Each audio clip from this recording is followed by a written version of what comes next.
Western society is constantly fascinated by the different types of crime and criminality in areas such as Whitechapel here in Tower Hamlets. From newspaper articles, news, magazines, or even television broadcasts, people are always talking about crime and the effects that it has on the public. However, the public's perception of crime is mainly justified by the media's portrayal of it. Research indicates that the majority of information that we have on crime and justice comes from the media. So it's imperative to examine the effect that the media has on crime and justice in areas such as Whitechapel in Tower Hamlets. This road can be mine, can be mine. The borough of Tower Hamlets is known to be one of the least safest areas in London. Over 1,799 crimes have been reported over the last 3 months, and the statistics are gradually increasing. Tower Hamlets is one of the least safest areas in London. Do you feel safe walking on these streets, depending on the time of day? I've lived for a bit in Tower Hamlets, like a couple of years ago, and I've worked in Tower Hamlets for about 10 years. When we initially moved here with my office, we moved from Barbican, and everyone said this area was really dodgy and it was a bit bad, and don't work late at night and go with other people. But I've always found it to be pretty decent, and now it's really gentrified, so I don't think it's very unsafe at all. As of August 2017, there have been various occasions of criminal activity reported in this area. There have been around 302 reported crimes, including 52 violent crimes and 43 thefts. In recent days, it's fair to say that this area is known to have an ongoing trend of criminal activity. What do the locals have to say? What do the visitors have to say? Well, there's only one way to find out. We are pushed back and down. So do you live around here? Yep, I live in London. How long have you lived here?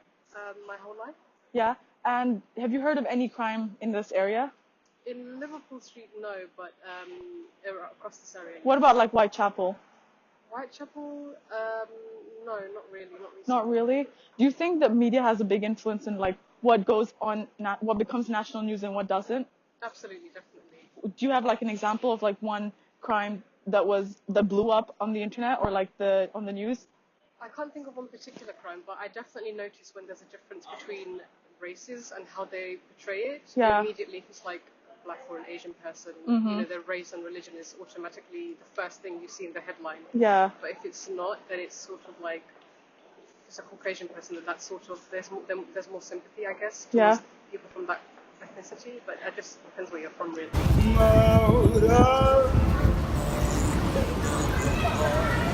Jack the Ripper, best known as being the unidentified serial killer who terrorized the people of Whitechapel in the borough of Tower Hamlets in 1888, sent multiple letters in mockery of the police.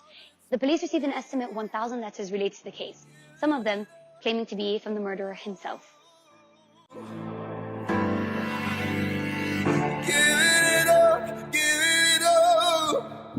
Why do you think the story of Jack the Ripper is so glamorized?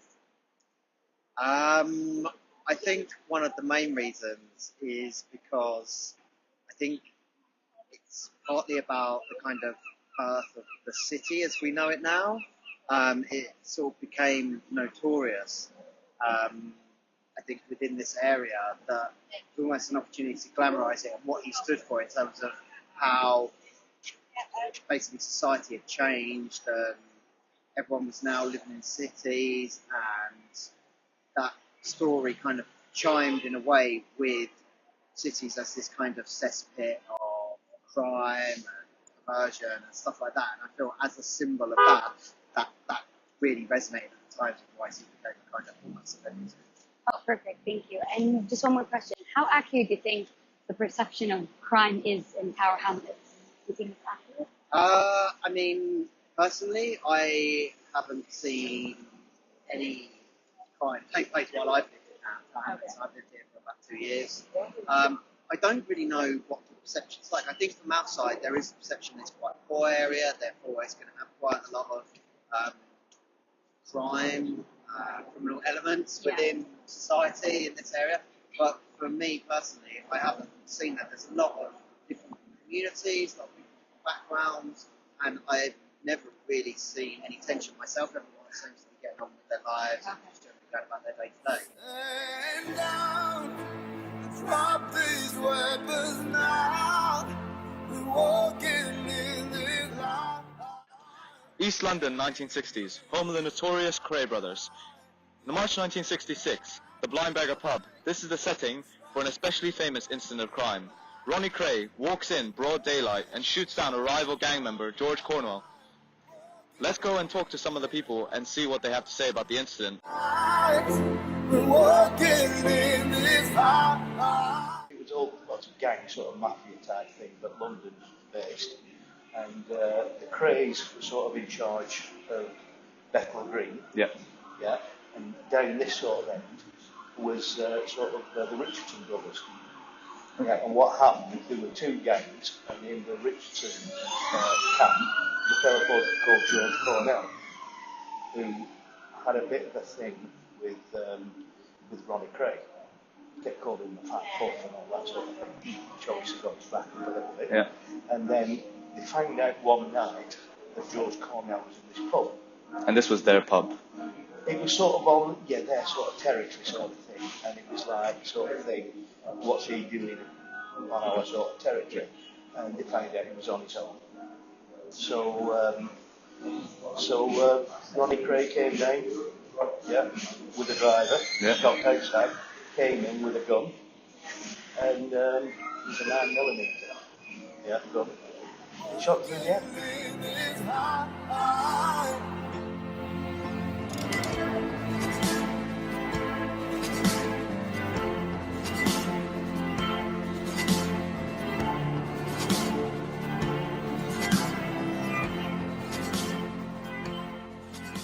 The perception of crime in the Tower Hamlets area is greatly affected by the different ways in which people react to different types of crime. The Tower Hamlets Council works very closely with the police and news agencies in order to try and regulate crimes in the area. That being said, however, there's sometimes a big discrepancy between what actually goes on in the estates and what we're told.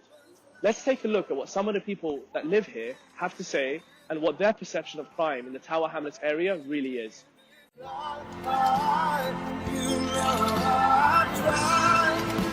Try to compromise. We're walking. Now, in terms of the police, obviously, sometimes you hear about killings or big crimes happening in the area. Do you feel as though the police glamorize these, or is it just a matter of it's actually the way it is?